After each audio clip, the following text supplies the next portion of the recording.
as the eye can see, but there is barely a motorist on it. An entire city either just didn't turn up to work today, or when they got there, turned their tails and went back home ASAP. Inch after inch of this stuff fell from the early hours until the early evening. The prettiest of winter's gifts in the eyes of many children was far from wanted today by adults.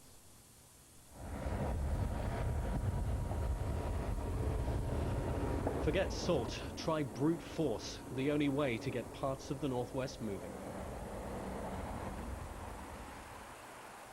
What may be the coldest winter in 100 years hasn't just frozen, it's paralysed. Our cameras on the ground and above captured the commute and school run that wasn't. It's not very nice. It's okay in picture postcards, but I don't like it in real life. We've just ventured to the supermarket, which was a bit treacherous. Deciding a journey was essential didn't always pay off. A raft of accidents closed major roads, including one that killed a lorry driver on the M60. Preventing crashes is becoming harder. Grit's running out in some areas. The supply chain can't keep up with such a long, deep freeze.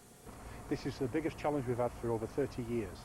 At present, we've got 11 gritters out, continually gritting 24/7, 16 JCBs, a snowblower, and over 100 men out in the town and village centres clearing footpaths.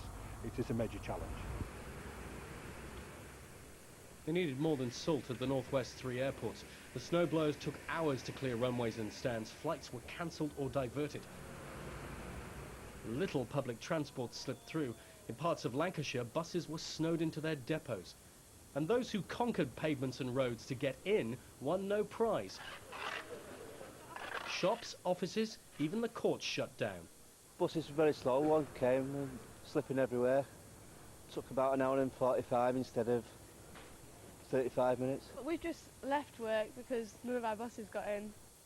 1,500 schools closed their doors. We've got a lot to do, high expectations for this term. Students are up for it, the staff certainly have come in fully prepared. I mean, they've been coming on planes, trains and automobiles today to get in. And it does disrupt you because it puts you back. Every second counts in teaching, in education, and it does hold us back. The emergency services aren't kidding when they say home's the best place to be. They needed digging out in Oldham.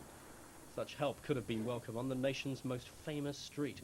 Filming was abandoned on Corrie. There was nowhere to shoot the stars, even if they'd made it to the set. Yeah, the real world impinging on Soapville. They don't have to worry about their bins being collected on Coronation Street, but you might tomorrow morning. Collections have gone haywire thanks to all of this stuff. I tell you something, around here tonight we've seen car after car that has just been abandoned in side streets. The number of vehicles, trucks, you name it, that the breakdown firms have been out today has been absolutely astonishing, and it's the numbers that leave you aghast in all of this, as my colleague Claire Fallon reports. This has been the day our region was quite literally caught cold, with just about every area of our lives affected by the snow. Around 1,500 schools have been closed across the northwest. Many are expected to stay that way tomorrow. Getting around on many of the region's roads has been difficult and dangerous, to say the least. Some routes have been closed all day. On the motorways, the Highways Agency had to deal with 10 serious incidents in the space of just a few hours, most caused by stranded lorries, although on the M60, one person was killed when a lorry overturned. The AA has been getting 1,100 call-outs every hour, the busiest areas Manchester, Liverpool and Warrington. And public transport hasn't been much better, with hundreds of bus services cancelled and the Metro link in Greater Manchester also affected. Key to keeping us moving are the gritters, but with most councils saying they're having to prioritise, it means only the major roads are being treated. In fact, some areas are starting to run out of grit. Tameside Council says supplies are very low. While many businesses simply didn't open this morning, for those that did, it was an early finish for thousands of workers. The Trafford Centre closed at 4 o'clock today. The weather has also seen the postponement of some sports fixtures, with tonight's Carling Cup semi-final between Blackburn and Aston Villa not going ahead, and tomorrow's Manchester derby between City and United at Eastlands already called off. As far as tomorrow's concerned, the message is simple: don't even think about travelling unless you really have to. Yeah, and that's the definition, isn't it? Really have to. Does it mean you don't go to work? Does it mean you don't go to school? In many cases today, people simply didn't have the choice. I was chatting to a friend of mine from Sweden earlier on this afternoon. He was laughing his socks off about this, wondering why exactly this part of the world has come to a grinding halt with what he sees as being a pretty insignificant amount of this white stuff. There'll be lots of questions to be asked about this. Whether or not any of us are going to get any answers is another matter, because let's face it, quite frankly, every single time that it falls from the sky, everything comes to a standstill. Lucy? Rob, thanks very much. Well, there is some good news tonight. All of our airports are now open, although you may face some delays if you're travelling in the next few hours. Blackpool and Liverpool were closed earlier today, and the runway at Manchester was closed for 6 hours while the snowplows moved in. Spare a thought for the mother and daughter from Morecambe who took 4 hours to get to the airport through the snow today, only to be told their flight was cancelled anyway. Mel Barham has the latest. As the planes lay grounded inside, the signs couldn't be more appropriate. Check-ins closed, flights cancelled, no one was going anywhere fast. You can see just how bad the situation is here. The snow has been falling pretty much non-stop since last night. They've had the snowplows out pretty much since then, but because the snow keeps falling, it's a losing battle to keep these runways clear.